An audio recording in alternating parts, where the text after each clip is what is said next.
আমাদের অ্যাডমিনে 3 জন লোক, admin officer 2 জন, একজন অ্যাসিস্ট্যান্ট ম্যানেজার, ওনারা 3 জন 25 লক্ষ টাকা ইসলামী ব্যাংক হেমায়তপুর ব্রাঞ্চ থেকে তুলে বাইরে থেকে একটি প্রাইভেট কার ভাড়া করে আপনার তেজগাঁও যাওয়ার উদ্দেশ্যে, তেজগাঁও রেজিস্ট্রি অফিসে যাওয়ার উদ্দেশ্যে।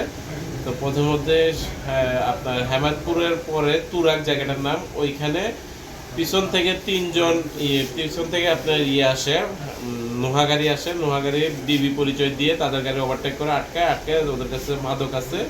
এই প্রেক্ষিতে তাদেরকে গাড়িতে তুলে নেয়, তুলে আপনার হ্যান্ডকাপ লাগায়, চোখ বেঁধে তাদেরকে নিয়ে যায়। তো আমরা তাদের সাথে কন্ট্যাক্ট করার চেষ্টা করছি, আমরা তাদের সাথে কোনো কন্ট্যাক্ট করতে পারি নাই। দুপুর আনুমানিক 3টা সাড়ে 3টার দিকে আমাদের বাইজিৎ সাহেব আমাকে ফোন দিয়ে বলে, স্যার আমাদের এই ঘটনা ঘটছে, আমাদেরকে এখন আপনার দামরাই সুতিপাড়া ব্রিজ এর নিচে আমাদের 2 জনকে ফেলে দিয়ে গেছে এবং আমাদের আরেকজন রাসেল তাকে টাকা সহ নিয়ে গেছে।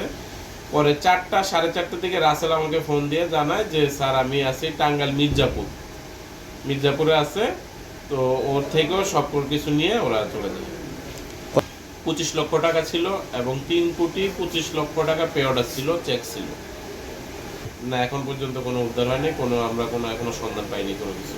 অভিযোগ দিছি, ওই দিনই আমরা দিছি 25শে সেপ্টেম্বর আমরা সাভার থানায় অভিযোগ জানাইছি। আমরা 26 তারিখ আমরা মামলা করছি। আমরা কন্টিনিউ ঢাকা উত্তর, ঢাকা দক্ষিণ ডিবি এবং সাভার থানা পুলিশের সাথে যোগাযোগ করতেছি, কিন্তু আমরা এখনো কিছুই পাইনি।